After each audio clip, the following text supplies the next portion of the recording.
Hi everyone, Cody here from the Protocase team, and for today's Proto Tech Tip, we're going to cover Import Diagnostics in SolidWorks and why it's an important tool for you to use.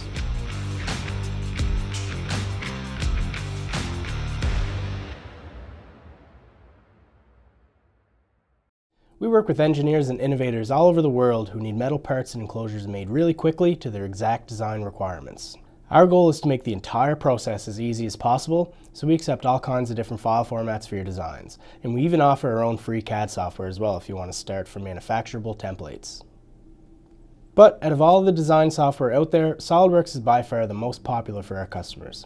So we've covered lots of other SolidWorks design tips and Proto Tech tips. Check out the full list below in the description.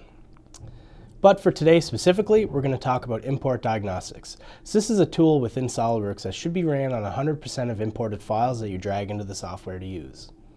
When we refer to an imported file, it can be anything non-native to SolidWorks that's able to be imported into the software. So this can be anything from a step, IGES, PairSolid, and more. So why is running Import Diagnostics so important? Well, because it analyzes the model and repairs faulty surfaces, knits repaired surfaces into closed bodies, and makes closed bodies into solids.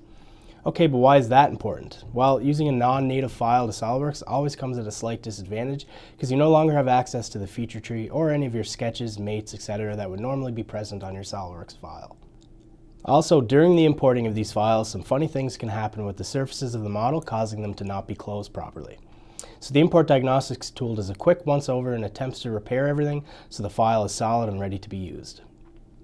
However, this doesn't always work 100% of the time. Sometimes running this tool fails and you're not always able to repair the part. If this does occur, recreating the part is usually your best step, as long as it's a fairly easy model to recreate.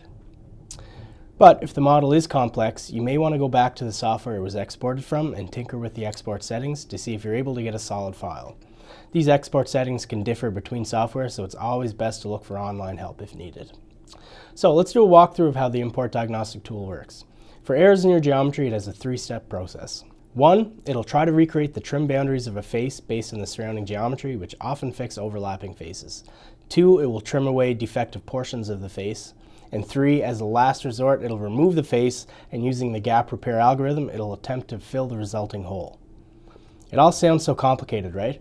But that is the beauty of software like SolidWorks. It does all this magical computing in the background so that you can focus on what really matters, which is your design.